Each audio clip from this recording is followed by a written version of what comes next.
పవన్ కళ్యాణ్ గారు లాంటి సభ్యత పద్ధతి ఉన్న మనిషి దగ్గర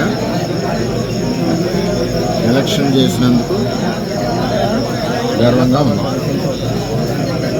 ఆయన దగ్గర నుంచి కానీ 2009 జనసేన పార్టీ దగ్గర నుంచి కానీ మాకు ఏ విధమైన ఇబ్బందులు లేవు.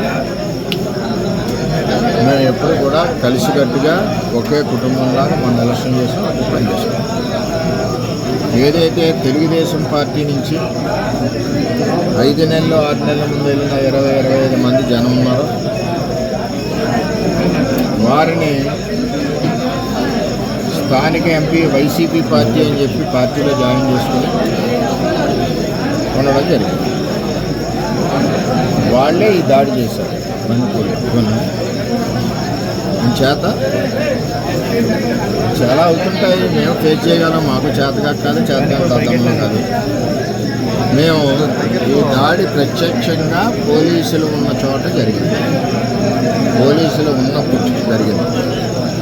మేము ఒక ఆయన్ని సర్పంచ్ గారిని కలవడానికి వెళ్ళాం. ఎలక్షన్లో రకరకాలుగా చేశాం. మేము పబ్లిక్గా చేసిన వాళ్ళు ఉన్నారు, చాటును చేసిన వాళ్ళు ఉన్నారు, వెనకుండి మాకు హెల్ప్ చేసిన వాళ్ళు ఉన్నారు. ఇవన్నీ మేము చెప్పం కదా, ఊరందరికీ చెప్పాలి పని నాకు లేదు కదా. నాకు ఆయన బాధ్యత చెప్పారు ఎలక్షన్, ఆ బాధ్యత నేను నెరవేర్చాను. అంచేత వాళ్ళు దాడి చేశారు. ఎంతమంది ఉండగా సడన్గా సీసాలు ఇటుకు పెట్టారు. ఇది ఈ మండలంలో ఒక ప్రాక్టీస్ అయిపోయింది. ఇది వరకు సాయి ధర్మతేజ్ గారి మీద కూడా ఇదే దాడి చేశారు. ఆ దాడి చేసినప్పుడు సరైన చర్యలు పోలీస్ యంత్రాంగం తీసుకోలేదు. ఆఖరికి వాళ్ళు వెళ్ళిపోయాక దాడి జరిగిందన్నారు తప్పితే వాళ్ళు ఉండగా దాడి జరిగి దెబ్బలు తగిలితే వాళ్ళు వెళ్ళిపోయాక దాడి జరిగింది. సరే, ఇదంతా కాంట్రవర్సీ ఎందుకని మేము మాట్లాడుకుంటున్నాం.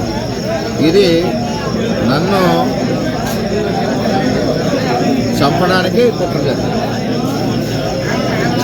ఎందుకంటే నాకు కూడా ఊళ్ళో కార్యకర్తలు కూడా 150 మంది కూడా ఉన్నారు కాబట్టి ఇవన్నీ సీజన్ బ్యాంకులు వాళ్ళంతా కారులో ఇటుక బెడ్లు, 2-3 గాయాలు, ఇవన్నీ జరిగాయి.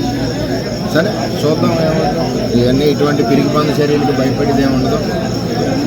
వర్మ ఎప్పుడు కూడా 22 ఏళ్ళ నుంచి ఉన్నాడు, ఎప్పుడు కూడా ఇటువంటి వ్యవహారం జరగలేదు. ఈ సంస్కృతి పిఠాపురంలో ఇప్పుడే వచ్చింది. ఇప్పటివరకు పిఠాపురం ఇటువంటి సంస్కృతి లేదు. తెలుగుదేశం పార్టీ నుంచి కొత్తగా వెళ్ళిన జనసేన నాయకులు బండిపూడి సంబంధించి ఇంకా ఉన్నారు. వాళ్ళ చరిత్ర కూడా ఇదివరకు అదే. అందుకనే పార్టీలోంచి పంపించాము, ఆ పార్టీలో తీసుకున్నారు. అది ఎవరి పార్టీ వాళ్ళ ఇష్టం, మనం వద్దని అన్నాను. సరే ఏం జరుగుతుందో ఆలోచిద్దాం. మా నాయకులు అయితే కంప్లైంట్ వద్దన్నారు, మేము ఇప్పటివరకు కంప్లైంట్ కూడా ఇవ్వలేదు.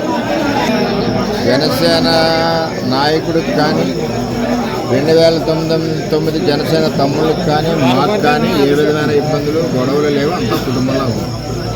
ఏదైతే తెలుగుదేశం పార్టీ నుంచి వెళ్ళిన నాయకులు ఉన్నారో 20-25 మంది, వాళ్ళందరూ మా పార్టీ కార్యకర్తల మీద దాడులు చేస్తున్నారు, మా మీద దాడి చేస్తున్నారు, నా మీద ఫస్ట్ టైం ఈ విధంగా చేస్తూ ఉన్నారు.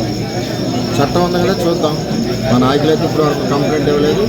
నాయకులు మా మండల పార్టీ ప్రెసిడెంట్ గారు ఇది చూసి కంప్లైంట్ ఇవ్వాలా.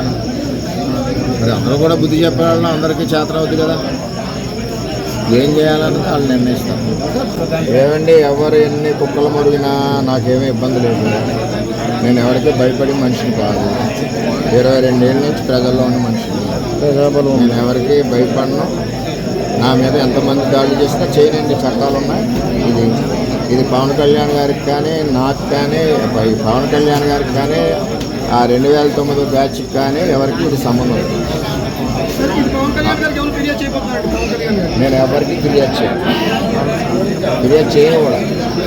అది ఏ విధంగా జరగాలో ఆ విధంగా జరుగుతుంది.